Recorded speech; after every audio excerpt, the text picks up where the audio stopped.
On the first Saturday of March in 2020, Tucker Carlson embarked on a secret mission to Mar-a-Lago. He was hoping to scare Donald Trump straight about the coronavirus. Carlson was one of the 45th president's biggest media boosters. His primetime Fox News show, Tucker Carlson Tonight, was the most watched cable news program in America. Among the 4 million or so people who regularly tuned in were Trump and his top aides. As Jared Kushner, Trump's son-in-law and a senior advisor to the president, admonished one new hire, "You can't work in this White House and not watch Tucker Carlson." And yet Carlson had conflicted, complicated feelings about the Big Orange, as he liked to refer to the president behind his back. On the one hand, Carlson admired what he viewed as Trump's political courage and pugnaciousness, and he agreed with many of Trump's policies, especially his restrictionist immigration ones. But, in Carlson's mind, Trump's good traits were in constant tension with his destructive ones. He was repulsed by Trump's solipsism, his thin skin, his emotional immaturity, and his work ethic, or lack thereof, all of which threatened an ideological project that Carlson deeply believed in. When Trump would sometimes call Carlson after he'd signed off from Tucker Carlson Tonight, Carlson wasn't flattered so much as disturbed. He was incredulous that the leader of the free world had nothing better to do than watch cable news and then gossip about what he'd just seen.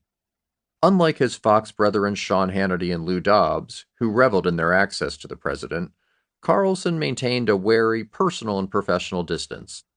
He didn't want to get too close to Trump, concluding that everyone who did, like his and Trump's mutual friend Roger Stone, who'd been convicted of 7 felony counts for trying to obstruct a federal investigation into Trump's 2016 campaign, was ultimately destroyed by the association.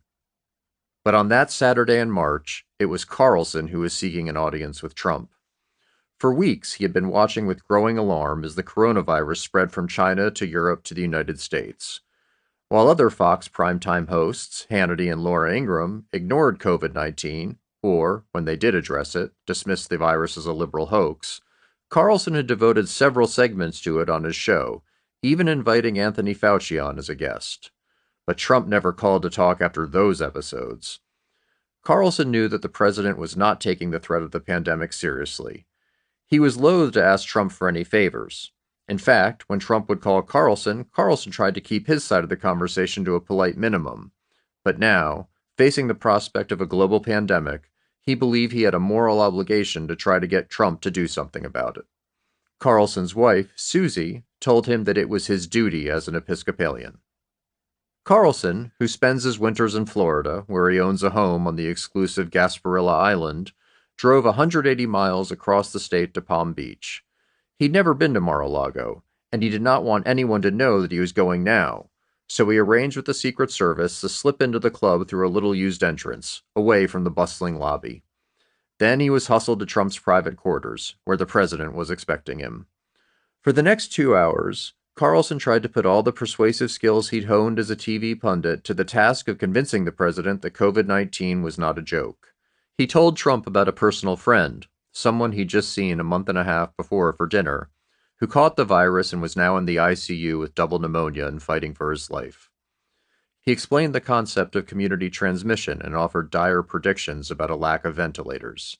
He argued as passionately as he could that the pandemic posed an existential threat to the United States, and in case that didn't resonate with his intended audience, to Trump's re-election, too.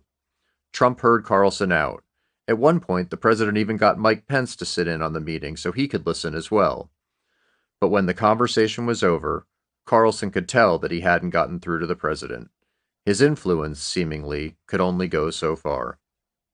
To add insult to injury, as Carlson was leaving Mar-a-Lago, he stumbled upon the lavish 51st birthday party for Kimberly Guilfoyle, Carlson's former colleague at Fox News and Donald Trump Jr.'s then girlfriend.